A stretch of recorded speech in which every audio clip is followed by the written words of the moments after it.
కళ అనగానే నాకు చెంబు కనపడింది, ఏం జరుగుతుంది? ఏమీ జరగదు. చెంబు కనపడితే పట్టుకుని బయటకు వెళ్తాం. ఏంటి ఎదవకూడవా? చెంబుకో ఫలితం, బిందుకో ఫలితం, అన్నిటికీ ఫలితం ఉంటే దానికో స్వప్న శాస్త్రం, దిక్కుమాలిన శాస్త్రం, మనుషుల్ని మూర్ఖులను చేయడానికి. కళకి ఫలితం ఏంటండి? కళ మిథ్య, దానికి ఫలితం ఉంటుందా? మన ఆశ ప్రతిదీ ఫలించాలి, మన శ్రమ తప్ప. మన శ్రమ పడద్దు, అదేదో రావాలి. ఇదే పుట్టించే ఈ పుట్టుమచ్చల శాస్త్రాలు, బల్లిపాటు శాస్త్రాలు, కళల శాస్త్రాలని, ఈ దిక్కుమాలిన శాస్త్రాలు ఎందుకు వచ్చాయంటే మన అజ్ఞానం కారణంగా. కళకి ఫలితం ఏంటంటే అర్థం కళ మర్చిపోవాలి, వెంటనే మళ్ళీ చెప్పడం ఏంటి? అసలు వదిలేయాలి ఆ విషయం.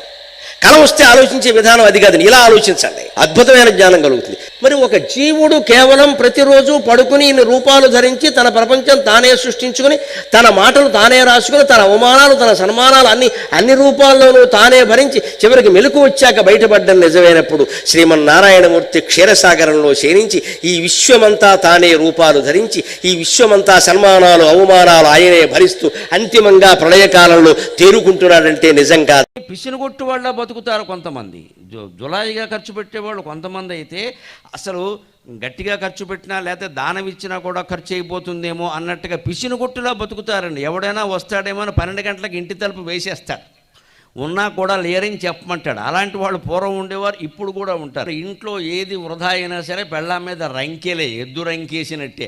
అదిగో ఉప్పు ఎక్కువ వేసేసావు, అదిగో కూర ఎక్కువ చేసేసావు, అనవసరంగా ఏమి కొద్దిగా మిగిలింది కూర నువ్వు తినలేవు, అనవసరంగా పారేసావు, ముందే చూసుకోవద్దా అంటే పిల్లల్ని తల్లి అడుగుతుందో ఎంత తింటామని అడుగుతారు ఎవరైనా? ఎలా అడుగుతారండి? ఉంటుంది.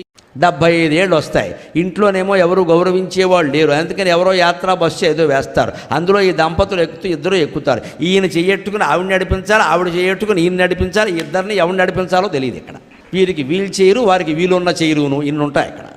ఎంత చేస్తే ఏం ఉపయోగం? ఇంత చేసి వచ్చాక ఏమిటి అంటే ఏదో చేసి వచ్చాం కానీ మన కష్టాలు మనకు తప్పుతాయి ఏమిటి? ఈ జ్ఞానం వెళ్ళకముందు ఉంటే ఖర్చులు కలిసి వచ్చేవి.